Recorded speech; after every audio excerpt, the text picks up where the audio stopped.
Good. I'm here with Phil Dodds of Rave Mortgage today to be the third guest on Beyond the Cut podcast. I appreciate you coming in, man. Yeah, man. Thank you so much for having me, and really looking forward to it. Love what you're doing with the podcast, dude. Thank you, man. So before we kind of get into the main reasons that you're on the podcast to talk about like the financial mortgage stuff, kind of I guess for anyone who doesn't know, you give a little backstory. Um, I know you've done photography. I know you've done music. Yeah. Kind of all over the place. So kind of, I guess, how did you start with all of that, and how did you end up in the mortgage world? Yeah. So, well, I've been a musician my entire life. You know, picked up guitar when I was 16 years old, and really first started playing in church, and got into bands, and been in a country band for like the last decade, and so that's just always been a passion of mine, and just a creative outlet to have. Are you still playing music? Oh yeah. I have a country band right now called Coyote Ridge. So we play like mostly red dirt, Texas country type stuff, and You guys have like a Facebook and stuff for that, right? we don't. We just it's basically my old band Cody Road. Oh, okay. It's like almost all the same guys, except we have a new drummer, and we have like a new kind of a different set list, playing more original music songs that I've written and stuff like that. Nice. So we're just kind of getting up and going. Yeah, But if you guys have any things out, I can put a link to whatever for your music. yeah, on this as well. we're not at the point where we're booking shows yet. We're just Okay. kind of getting up and running. But it's gonna be just somebody that likes more traditional country music. Yeah. The good stuff. Instead None of of this new pop stuff. some of the poppy stuff. Yeah, we don't do that. We don't got no Luke Bryan in Hey, our set list. I know you ain't hating on Chris Stapleton though. No, Stapleton's the guy right there, man. He might be the one to save country music. So, yeah, no, just a creative outlet, and that's kind of the thing with photography. I really got started in that in 2008. I had gotten a camera and went on a trip and took some pictures and really liked the creative aspect of that, and being able to be artistic with it, and kind of just took off. I did a family session for, at the time we were living in Des Moines, and I worked at Wells Fargo corporate.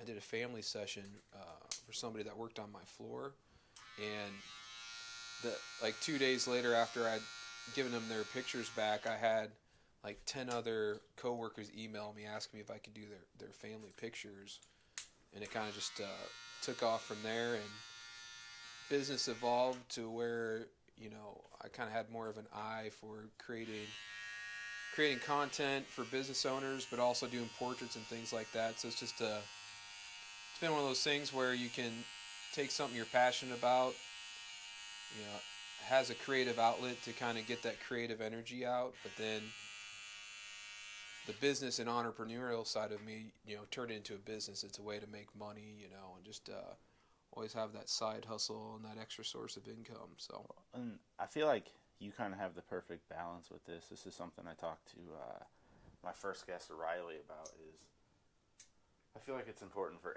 everyone to have a creative outlet, and I also feel like it's important to have a creative outlet that isn't your day-to-day job. As Right. far as like, if photography was your day in and day out job, I'm sure there's times that you would kind of get burnt out with it. That's why, like, I mean, barbering is a very creative field, but I don't know. At this point, it's almost like it's so repetitive. I do the same thing all day, every day, that I don't really feel like I'm creative when I walk in this space. right.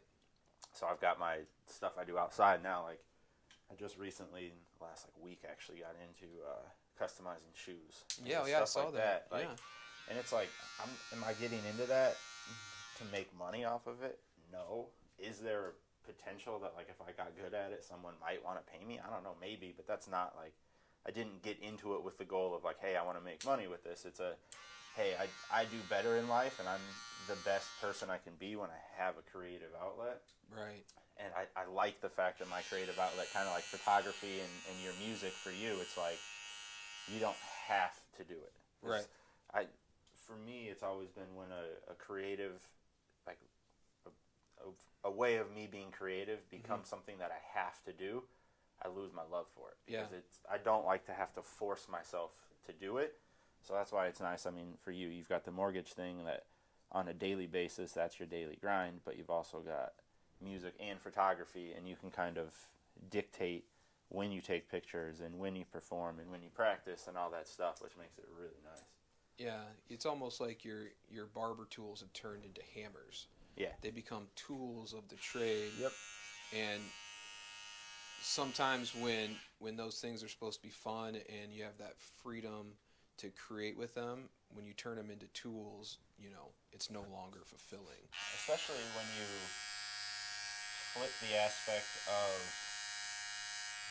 going from just being a barber to being a barber shop owner. Mm-hmm. It's a different thing, because in the past, I mean, if you were just a barber, you wake up in the morning and it's like, okay, what do I need to do today? Okay, cool, I've got 7 bald fades, a couple comb overs, and I've got this, and that's my day.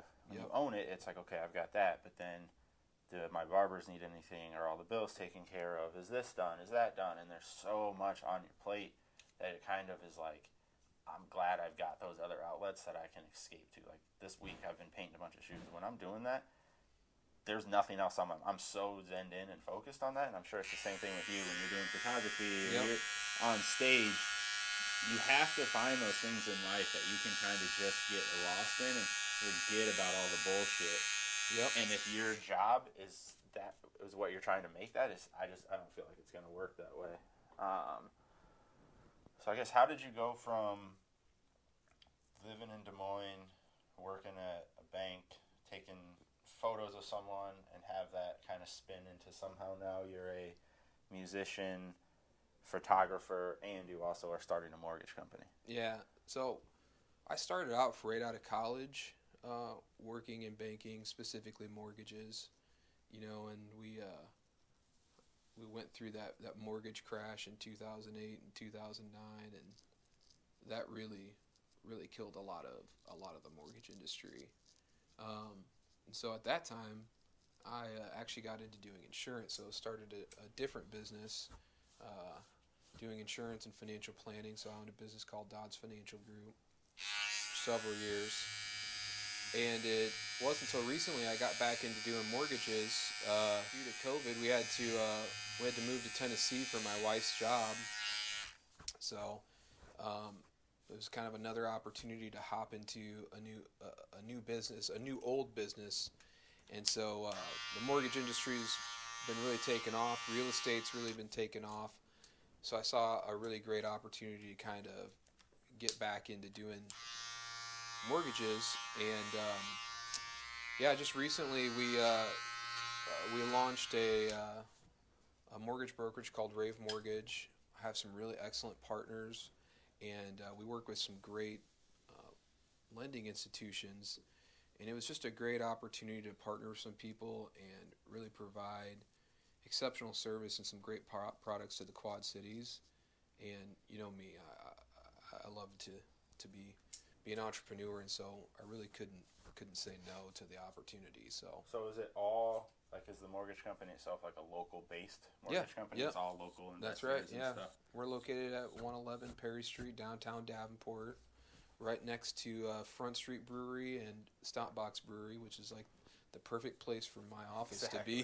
Right between 2 breweries. That's right. And then there's Cookies and Dream right behind us. So anytime you need a business meeting, it's that's like, right. Hey guys, I gotta go across the street. You gotta support local, right? That's right. Couple beers and then make myself fatter with those cookies at Cookies and Dreams, man. That place is great. So so we're local, but we use big national banks to lend through. But our clients and our real estate agents, when they work with us, they work with me here locally. They can see me, talk to me. I'm here in the market, so it's kind of the best of both worlds. And do you guys work? I'm assuming you do. You work on a basis where someone can reach directly out to you guys. You don't have to kind of go through a realtor first type of thing. Exactly. Yeah. And that's always the step we tell folks when they're starting the home buying process. Is you really want to get pre-approved first. You want to know what you can afford, what your budget is you're working with, and we can really work as a mortgage advisor and help them understand just what they're looking at, before they get in love with a house or start looking at certain things or certain neighborhoods. Start looking at budgets you can't afford. Right, or maybe they can afford more than they thought, Yeah, you know, exactly. and you know they've gotten down the process or wasted some of their time or missed an opportunity because they just didn't have all the information. So Well, it's not only wasting their time, but it's wasting realtors' time, the people who are selling the house, all of that stuff. that's true. Yep. Um, Yep. so one of the things that I have seen recently that you posted was a social media post that you were talking about, and this is what really interests me was you guys are doing something. I don't want to butcher it, so I'll leave most of the explaining up to you. But essentially, what I gathered from it is that you guys have a special program that is targeting entrepreneurs and self-employed people. I know have been having a hell of a time trying to buy a house for the last year, and it's just been an absolute nightmare. I got to the point where I've just put off the process right now until I figure out a way to kind of go about it in a different way. But I saw a post the other day where you were talking, and it sounded like it was a super, super interesting thing and something that a lot of entrepreneurs should look into. So before I butcher it, I'll kind of let you explain what you guys are going to be doing. So, you know, this was really the reason that we started Rave Mortgage, was so that we could provide a lot of options to a lot of different people, so that we could really serve everyone. And, you know, self-employed folks really have a tough time getting mortgages in today's market.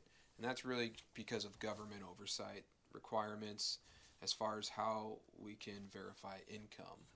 You know, and it's kind of twofold. The one problem that we see from self-employed folks when they apply for a mortgage is that it's a lot of work for the loan officer, for the processor, for the underwriter to verify their income. I mean, we're talking about going through pages and pages of taxes and, you know, P&Ls and invoices. And a lot of banks and loan officers, they just don't want to put in the work. It's not for them. It's not worth their time, and so they kind of give the old tax return a glance over, and if the couple numbers don't line up, they don't spend any more time. And that's going into like to diving into what is really there. And that's how I felt going through the process, especially for me, was especially because I was buying a project house. My grandpa died. I was trying to buy his house. I was buying it for very little amount of money, and so it was like, to me, it was almost one of those things where they were like, we're only getting $60,000 out of this. They tried, and it was just kind of like we tried. Let us know when you can figure out what's going on with the tax issues and blah blah blah, and it was just kind of like didn't feel like they could do everything they could have done for me. And in the back of your mind, it's like, okay, if I was sitting here trying to buy a $500,000 house, would you guys be working a little bit harder for me? And like I said, I just got so frustrated. I haven't talked to anyone in probably 8 or 9 months about it, just because it got to the point where you have to be able to prove where everything goes. And in a cash business, it's like, hey guys, like I have a transaction report. Like I have everything they wanted. I could show them. It was the same. It was so frustrating because like I do a direct deposit through the app that I book with, and so like the way I was explained to me, and obviously, I mean, you'll be able to verify or say I'm right or wrong on this, but the way it was kind of explained to me was like, there was a year where I started to make a lot more money towards the end of the year than I did at the beginning of the year. If you work a normal job, say you work at Walmart and you get a raise, you can take your paycheck in and show that you got a raise, and you don't have to wait for your taxes. For me, they were telling me I had to wait until my taxes showed a full year of that growth, even though I had the deposits of saying, hey, every month this app is putting this much money in my account. I can prove where it's coming from. They will only go off of my taxes. Right. And that has never made any sense to me. I can prove where my money's coming from, but because it doesn't come from a corporate checkbook, I have to wait until my taxes are done at the end of the year. And that never made sense to me. And it sounded like from what you were saying on that video, you guys are able to kind of use those direct deposits. Yeah. So the first thing that I'll kind of wrap up the point on was there are like I said, loan officers, and there's a lot of underwriters and processors. They won't put in the work, and they don't go through and dig through the taxes and find all the income that they can. There's a lot of self-employed people that probably could get approved, but the banks won't do the work. And I had an example of this from earlier this year. I had clients that one of them owned a renovation business, so he bought and flips houses and remodels houses. And the other, his wife, she does eyelashes, right? Yep. Both business owners, both filed their taxes, and they are smart business owners, so their accountants wrote off a lot of income to make sure that they brought their tax bill as low as possible, because that's what a good business owner is going to do. They're going to take advantage of all the tax Yep. breaks that they can. They went to 5 different banks, and every one of them said, no, nothing we can do. You guys need to spend another year or another 2 years claiming everything you can on your taxes so that we can qualify you. Okay? So they came to me, and I got all of their documents, and I spent the time and the effort to help them qualify for a mortgage. And we got them into a house. We got them a $250,000 house. We didn't do anything special. We just went above and beyond to go through the documents and to try to verify and find different ways to source and verify their income. So there's a lot of people that will go to 1 or 2 lenders and get declined, and they just give up. Yeah, right? I mean, that's what I did. And these folks, they came to me because they're friends of ours, and they're like, we've kind of given up, and here's our situation. And just because somebody took the time to serve them the right way and do the job the right way, they were able to buy a house. Yeah. I mean, these guys do great. They make $150,000 a year, successful businesses, but they've been renting homes for the last 7 years because they could never ever qualify. So like that's the first area where self-employed people really have a tough time, is that, man, we just have a lot of lazy people nowadays, Yeah. and they don't want to put in the work or the effort on self-employed people. The second thing that we have, which is kind of what you were alluding to, and one of the reasons we started Rave Mortgage, is that we have a bunch of different lenders that we work with that have specific products. And one of the specific products we have is, it's called the Smart Sell Series. And what it is it's a mortgage loan for self-employed people who have been in business for at least 2 years, where we qualify their income based on deposits into their checking account. And that could be business account or a personal checking account. So we verify income based on revenue that goes in. We have an expense ratio of 50%, so we take out 50% of that revenue for business costs, and we can use that number for their income. Okay. So say there's a guy that's making $80,000 a year in revenue, okay? And we can prove that $80,000 just through deposits. Now on his taxes, maybe he only showed $5,000 in income because his accountant did a good job of taking advantage of the tax code that was written, by our government. So instead of qualifying him at $5,000 of income, we would take the $80,000 in deposits, we would expense ratio out 50%, and we would be able to qualify him as $40,000 of income. Okay, yeah, that makes Which sense. would qualify him to buy a house. And so this would be a guy that in the past would have to rent and has no opportunity to buy a home, but now through this program, he can buy a house, be a homeowner, start building equity, start building wealth for him and his family, and that's just an opportunity that most of the banks around here just don't have to offer. Yeah. And again, that's exactly why we started Rave Mortgage, was to be able to have this opportunity for folks around here.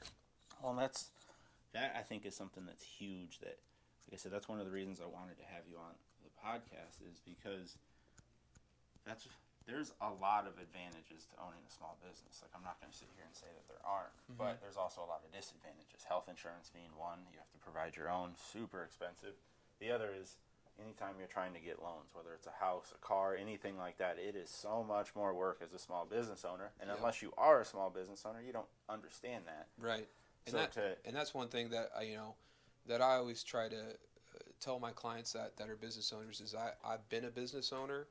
I have a financial planning background where I worked with lots of business owners, so I understand your frustrations. Yeah. I know where you're coming from.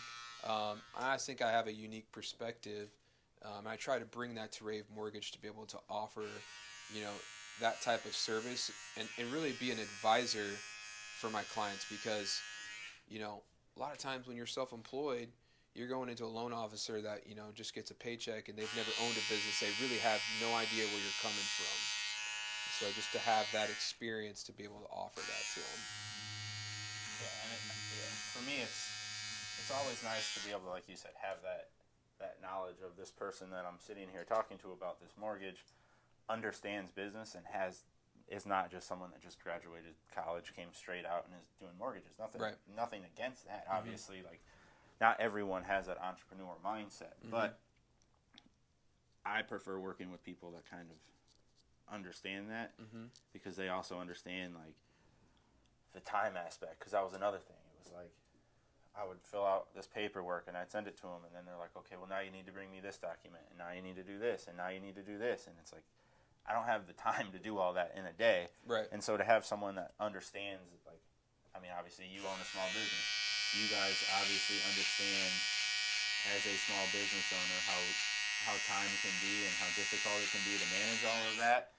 And so to have someone who can like understand that concept and work with you through that, I think is something else that's huge from a entrepreneur state of mind. Mm-hmm. Anyone that's listening to this that is an entrepreneur, I guess if there is someone who's kind of listening to this in the same situation I was, that it's like, hey, I've been trying to buy a house, I've been denied.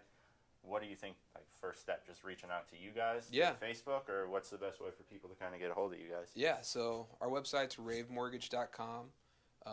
I'm on Facebook. You can find me, Phil Dodds, or at Midwest Mortgage Guys, my lender page. I'm also really active on Instagram, and that's Phil Dodds Mortgage Lender on Instagram. But yeah, really the best way is just to give me a call or shoot me an email or shoot me a message on Facebook, whatever is easier for you. We can just talk about your situation. And I guess to not just focus on just entrepreneurs, is there anything else, I guess, as far as like your company that you feel like sets you guys apart, not just as a whole, as a company, for anyone who's looking to get a mortgage, and not just like if someone's watching this, like, hey, I'm not a small business owner, is there anything that you guys can kind of offer for that? Like, what would be your pitch to that person? We're really versatile, and so the company I came from, I was a loan officer with Movement Mortgage, and so Rave Mortgage is still associated with Movement Mortgage, and that's one of our lenders. Okay. And their process is exceptional, and what that process gets you is it gets you peace of mind in a smooth real estate transaction. We do things differently. We underwrite up front.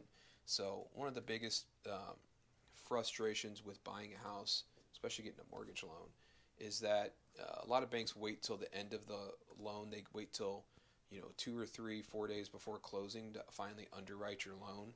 And then you're scrambling, trying to get new documents, deals are falling apart, you're having to push closing back, and all these things happen because they wait till the last minute.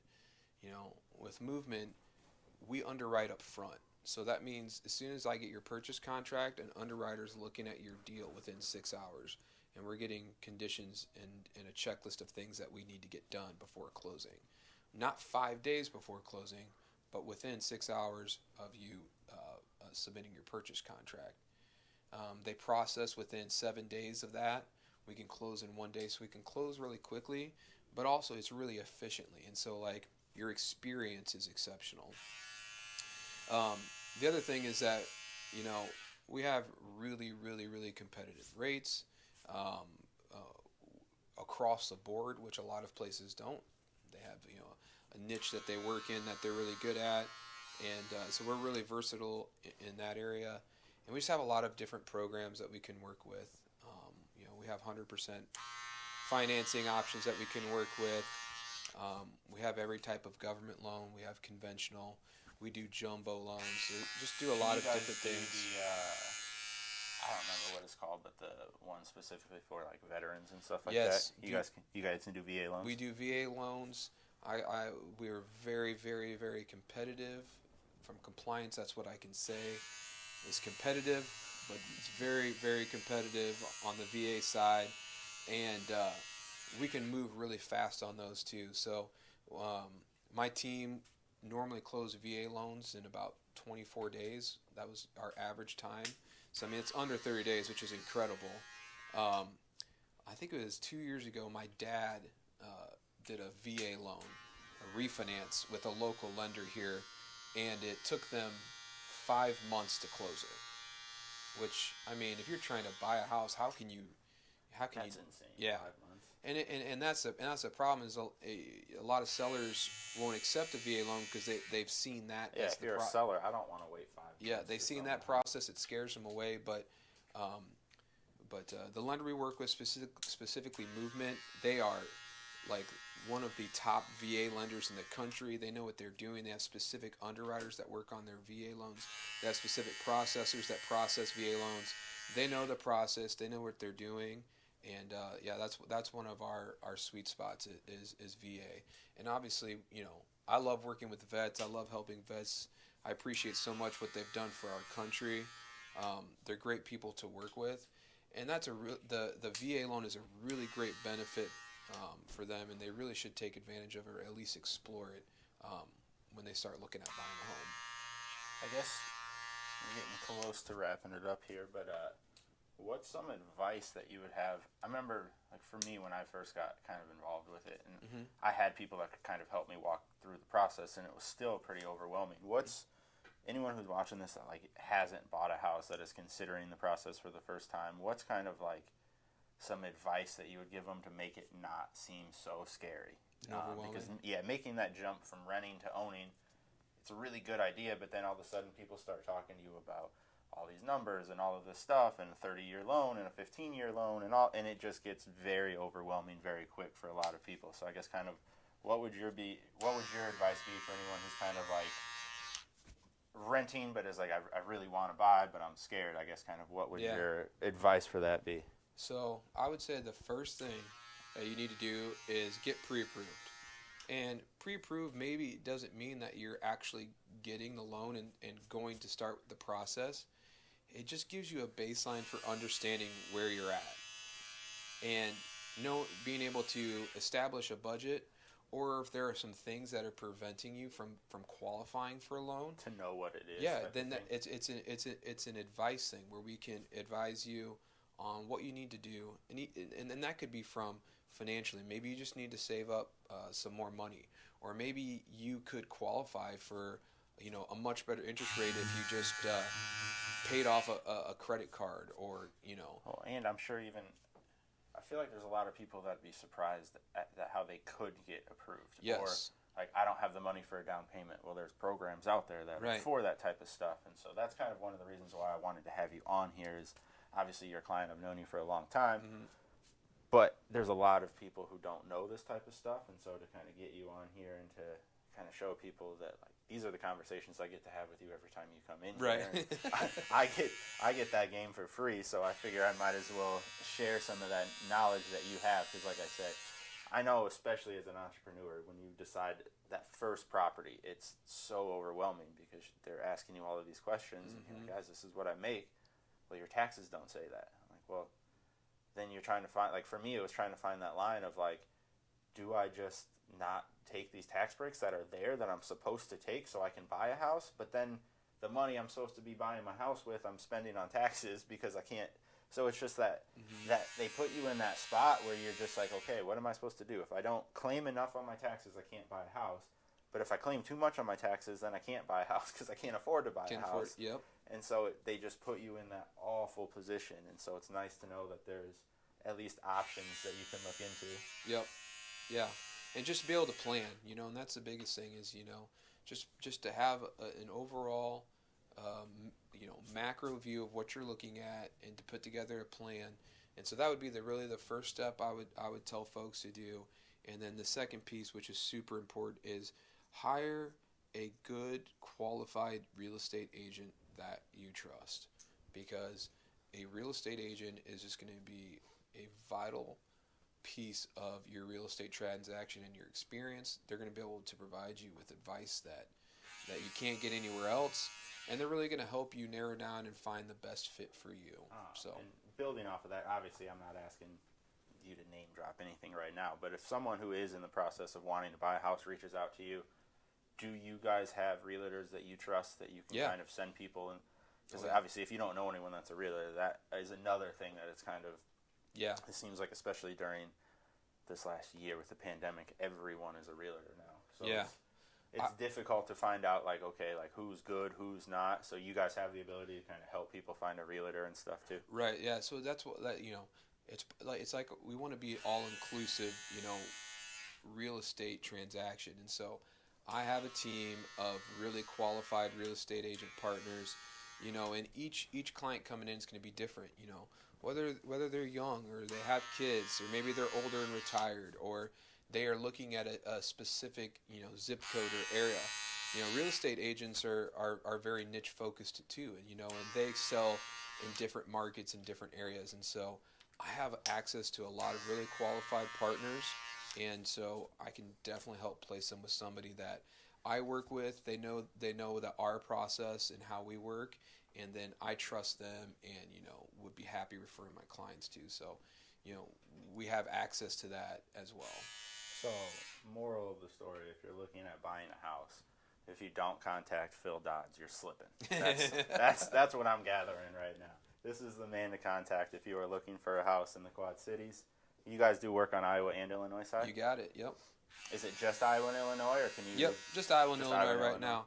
Yep. As we grow and get this thing rolling, we would love to expand to some other states, but this is the bread and butter right now, and really the Quad Cities is our focus